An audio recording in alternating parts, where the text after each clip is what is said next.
Good evening, everyone. Welcome to Let's Talk News. I'm your host, Leticia Remauro, and NBC is the worst news organization in the land. Thank you for joining me tonight. We have an interesting show tonight. Amidst the insanity of the California wildfires and the fact that they arrested someone for setting those fires, and that all this time later, people haven't rebuilt their homes, been able to rebuild their homes because they haven't been issued permits. And amidst the government shutdown, I decided that it might be time to discuss money and the money that our elected officials are using to get themselves elected. And so that's what we're going to do tonight. We're going to follow the money. So thank you for joining us, and hopefully we can go through this together. Hello, Francine. Thank you for joining us tonight. I think that we are going to have a pretty decent show. We're going to go through the anomaly of 2018, when so many of the woke members of Congress were elected. It all happened in 2018. It was really interesting. That was also the year of bail reform. Hello, Debbie. Good to have you. Hello, Angela Ricca. Good to have you too. So, yeah, 2018 seemed to be a big year. And we're also going to go back and take a look at Hillary Clinton because there were some question marks that were, left without any explanation at the end of it. So we're going to talk about that a little bit too. Then we're going to talk about the net worth of the members of Congress. Why are we talking about this? Well, because right now, those members of Congress, our 400 and some, I think it's 435 House members, and our 100 senators are all drawing a paycheck while government workers are being furloughed. And I think that's important for us to talk about. It's, when you go into service, you're supposed to be serving, not meing. Hello, Colleen Mahoney. Thank you for coming on board. And hello, Gloria. Thank you for coming on board. So anyway, 2018. 2018 was the year that AOC, Ilhan Omar, Rashida Tlaib, and Max Rose in Staten Island all were elected to office. And interestingly, the DCCC was behind all of their campaigns. Don't you find that interesting? 2018, okay? That was the midterms after Trump was elected president, and that was when Russiagate started. That was when the insanity of not building the wall was happening. That's when all the allegations were flying around Trump. So the DCCC put together this messaging situation that helped to elect the squad and beyond. And so there were millions of dollars spent, millions and millions, almost 100 million. And the PACs that spent the money were Justice Democrat PAC, MoveOn.org, Political Action, Emily's List, the New Democrat Coalition Committee, House Majority PAC, Democrat Leaders Victory Fund 32, Priorities USA Action. All right, so those were the PACs that you brought together the funds to elect the squad in 2018. It was a coordinated effort. And the interesting thing and why this is important, as you should know, is that PACs can't coordinate with campaigns. Okay, it's illegal for that to happen. If they're going to spend money on their own with messaging, that's fine. But if they coordinate with campaigns, that's no good. Hello, Meezy. Good to have you with us. So, who do you think was the number one contributor to those PACs? I'm going to give you a guess. Who do you think it was? Come on, type it in. I'm going to wait a little bit because I know that it takes a minute from your typing to get to my screen. But there was a big donor in these PACs that were coordinating with these campaigns illegally in 2018 as Russiagate was going on. Bing, bing, bing. Where is it? Oh, look at this. You guys are so absolutely so smart. I can't even. Every single person. All right, you all get a prize. What's the prize? I don't know. I'll mail it to you. George Soros. Let's just see here what it says. George Soros, through Soros Fund Management and affiliated nonprofits like the Open Society Foundations and Fund for Policy Reform, has been a major Democratic donor for decades. He's giving often flows through the intermediaries like Democracy PAC, which redistributes funds to other groups based on Federal Election Commission filings. Soros donates six figures to these organizations. Soros' total political spending exceeds $500 million since 2020, with $170 million personally in 2022 midterm alone, mostly to Democrats. So if that's what Soros is giving, what do you think his son is? Oh, look, everybody knew who it was. Everybody knew who it was. Thank you, Debbie. So if he's doing that and been doing that since 2018, the game really stepped up in 2018. That's kind of why I went back to 2018, because it was like everything was rolling along perfectly fine until the 2016 upset. And we talked last night about the fact that Obama was 4 years in the Senate. His first job was United States Senator, elected official, and 4 years and he becomes a president. Holy smokes, isn't that interesting? Hello, Tammy. How are you? Good to have you with us. So 2018, this all steps up after Trump is elected and people start biting their nails.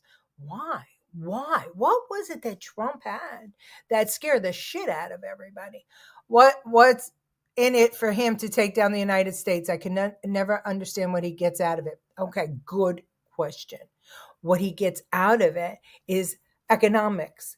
If he could devalue the dollar, and he's got investments, which he does, in capital around the world, he has been known, and you can look this up, Maisie. He's not allowed in Greece anymore because he crashed their economy by inflating their value of money.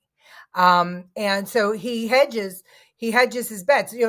Commodities are a way to trade, and money is that. And that's why all of a sudden you see Trump going more towards Bitcoin and things like that, because Soros is betting the long game that if he can deflate the American dollar, then he can make money on the back end with his investments. Commodities is a game where if you somebody's going to correct me, I'm not sure. It's one of those that if somebody loses, you win. You know what I mean? That's it. That's how it bets.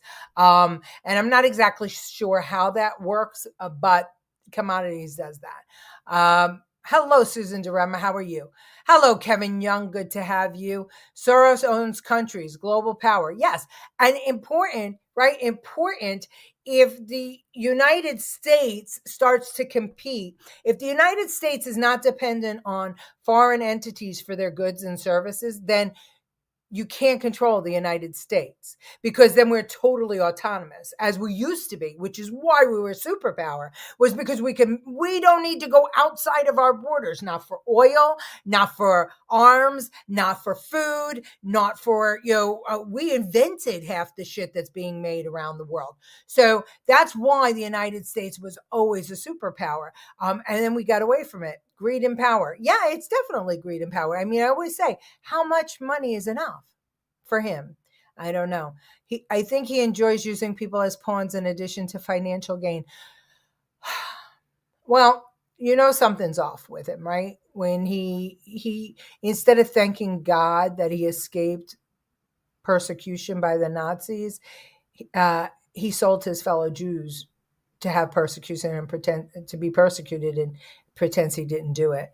How much money could he need? It's just a game, I guess. It is. I mean, it's the monopoly, but it's not just the money. It's the power. It's the power of him calling the shots, and he's doing it for a legacy, right? He has, it's something about these billionaires, right? On their way up is all they're thinking about is the money, the money, the money. But then once they have so much money, they set up these philanthropic societies to immortalize themselves in whatever their philosophical concern is, right? So, I mean, look at Bloomberg. He was a normal guy and made money. I think that the only people that make sense to me is old money, like old New York money, or old money, or old United States money, or English money, because they had a different mindset about it. But this new money, this group that had nothing, that suddenly finds themselves with a lot,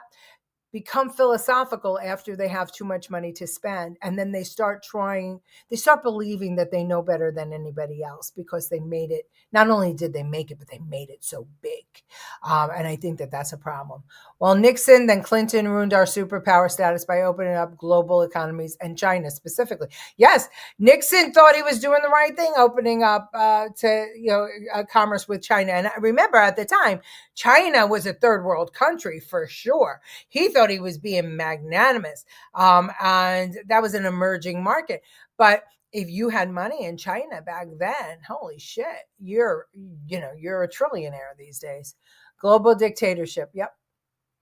Greed and power. Yeah. So anyway, so Soros donates, oh God, 23 to 27 million in 2004 via his family packs to move on, which is an arm of the anti-Bush efforts.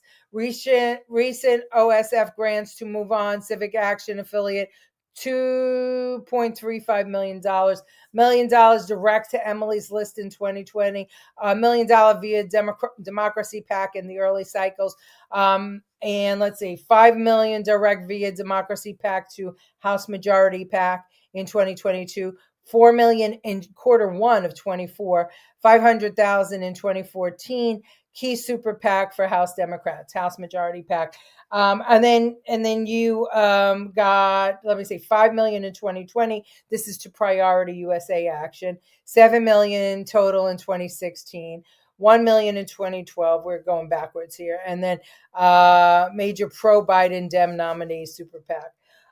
So anyway,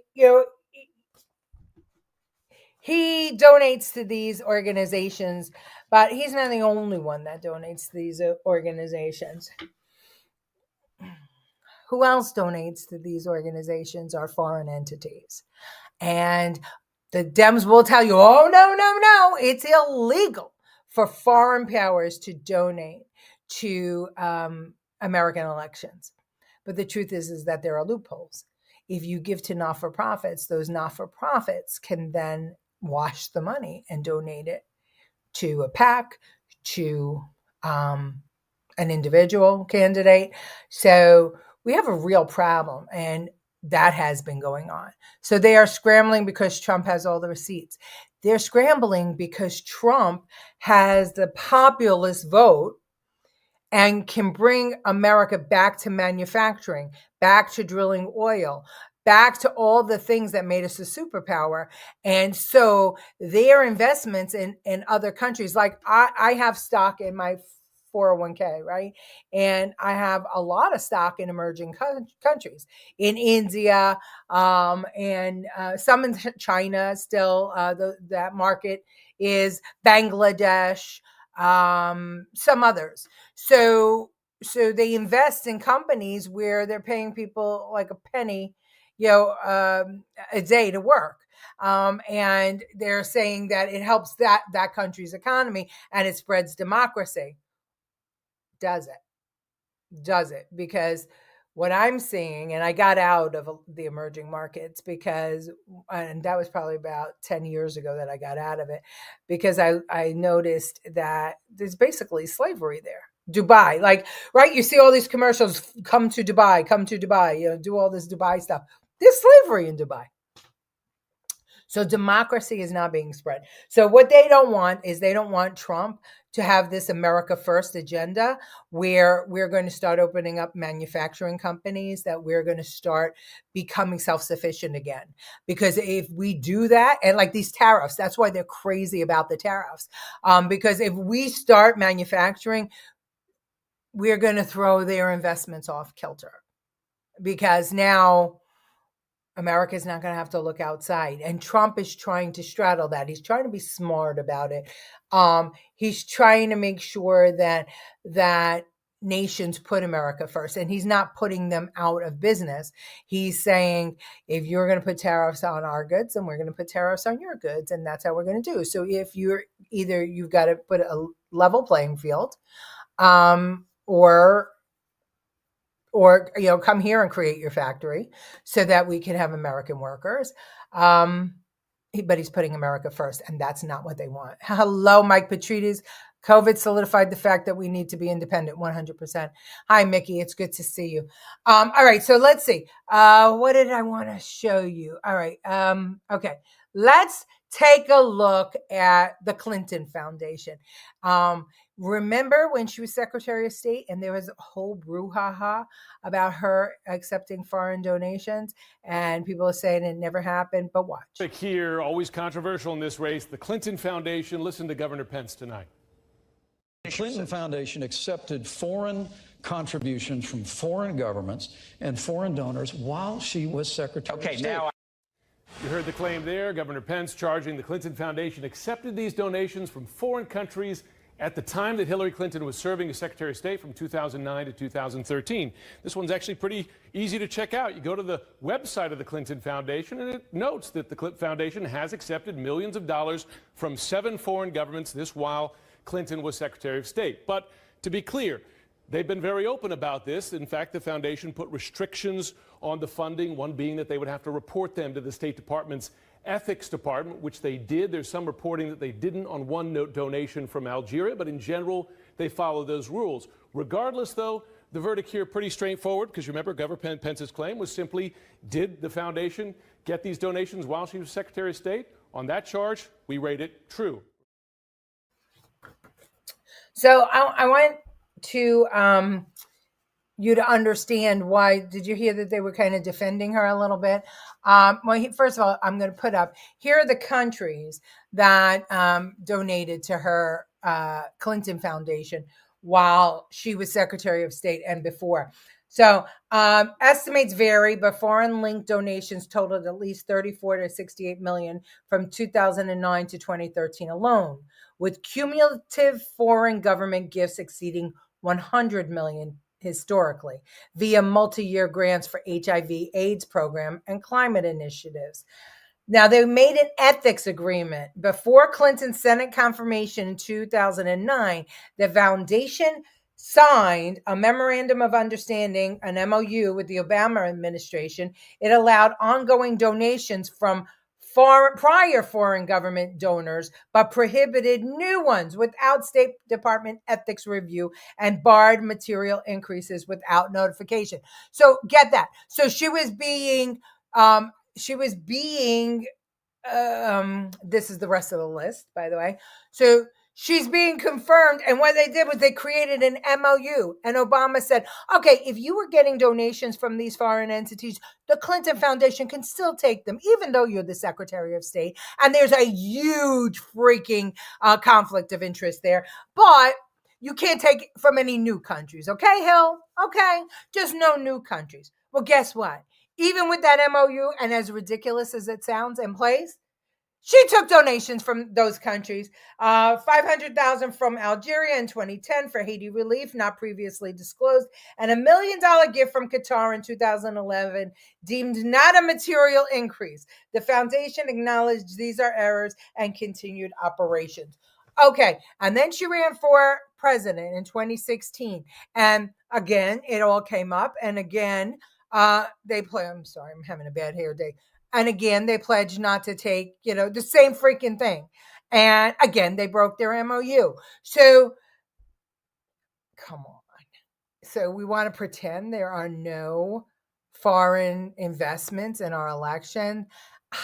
Come on, man. Let's see. Yeah. Hi, Joe. How are you? Good to have you. Haiti relief. Yes, exactly, Joe. Exactly, Joe. Today is Wednesday. Yes, it is. It's Wednesday. And NBC is still the worst news organization in the planet. Put the last part of the list up again, please. Sure. Hold on a second. Here's the last part of the list.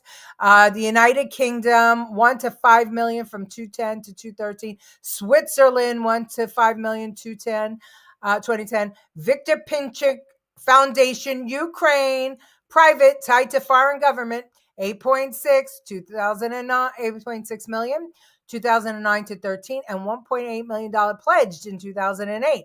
How interesting. Uranium 1, Russian Canada. Okay. Oh, and there was the foreign bank. Because I have that. Hold on a second. Let me get rid of that comment. So, the Switzerland, the foreign bank. Okay. So think about this. We have all been asleep. Technically, nothing illegal to see here. Technically. What? So they were screaming Russiagate. Well, sure, Hillary was taking money from fucking Russia and Ukraine, by the way. Okay, let's see. You're very welcome. Clinton Foundation involved in those missing kids in Haiti. Yeah. I'm having a hard time finding you. Well, you must have found us because you're talking to us, Mom. I told you, you too. All right, so we talked about Soros. Oh, and we talked about Clinton. Okay, now let's talk about how they're getting the money. Okay, how they're getting the money through a donation platform called Act Blue. Okay, and just watch.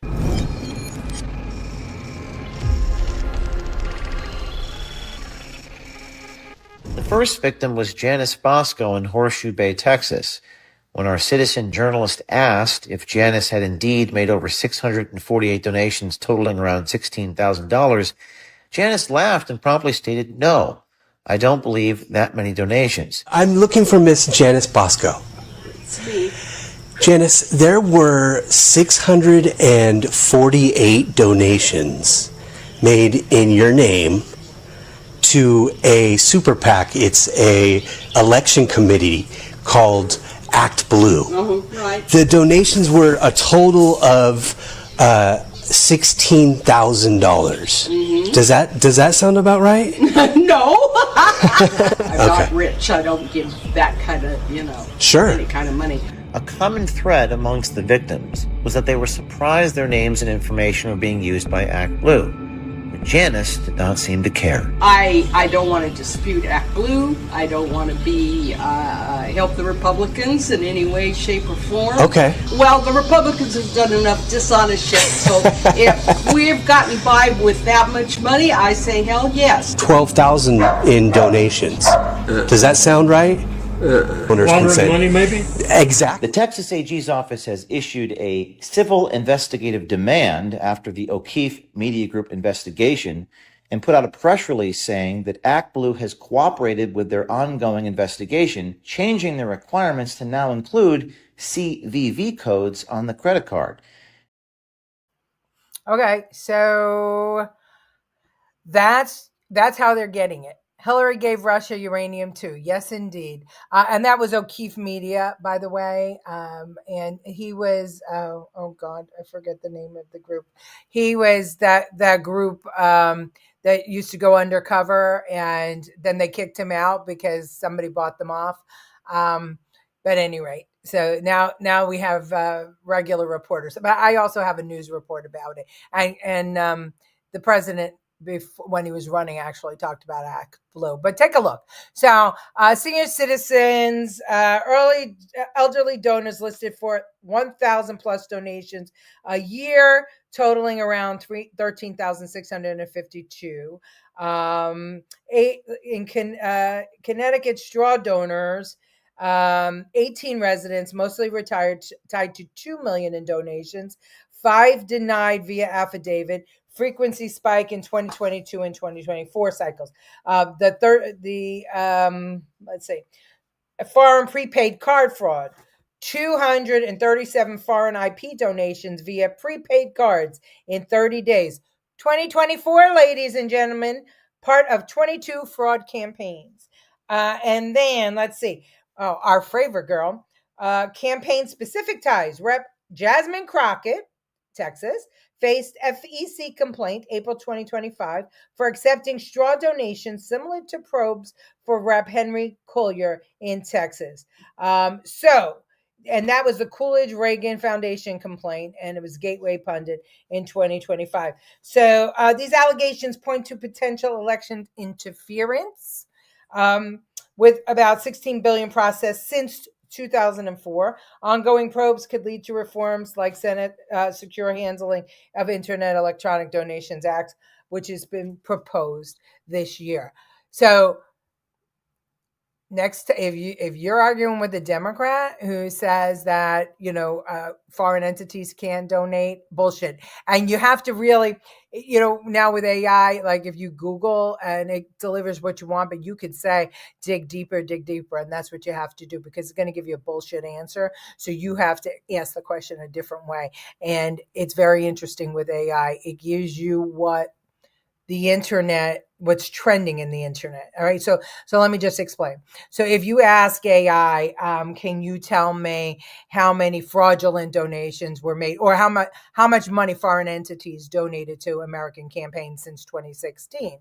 It's going to tell you none, because it's illegal. And it's going to give you the whole, it's illegal, so none, blah, blah, blah, blah. So then you got to go back and ask, well, have any foreign entities donated to committees, not-for-profits, that then donated to Democrat campaigns?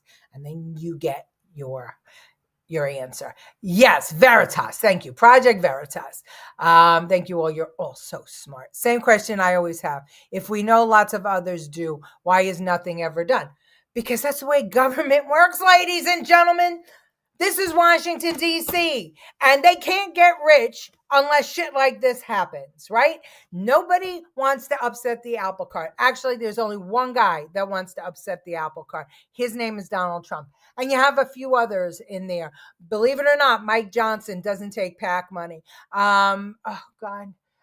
Several congressmen do not invest, do not write books, do not embellish their salary. But guess who does embellish their salary?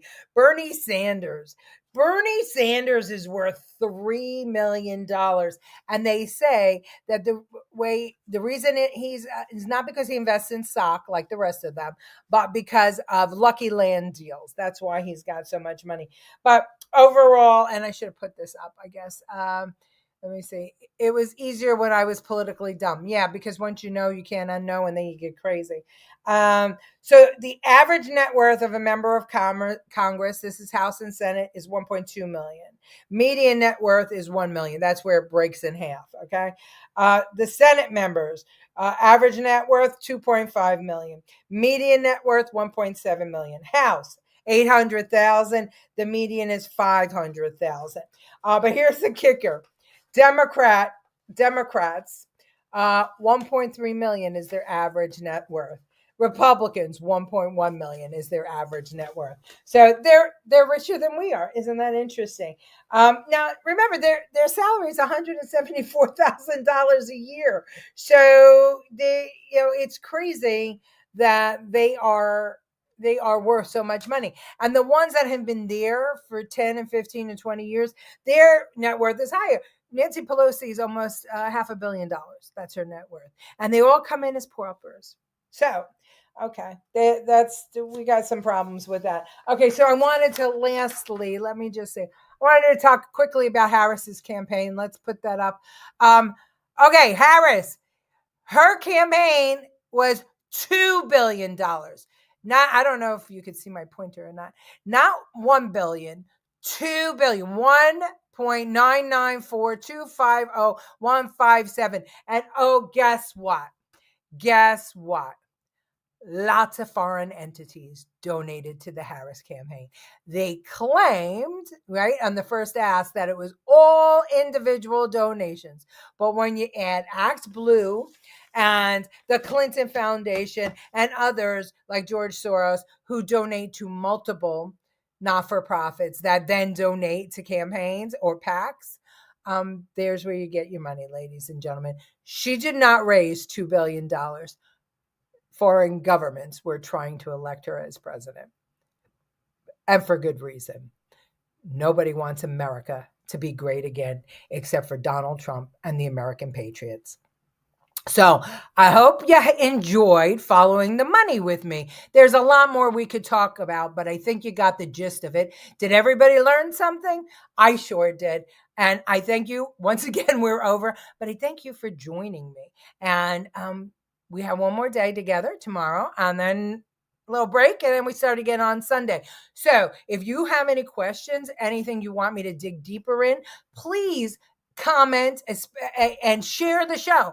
But tell me what the burning questions on your mind. Like Maisie said, why? Why are they doing the things they're doing? Why are they trying to undermine America? If you have questions you want answered, let me know in the comments and I will dig deep into it.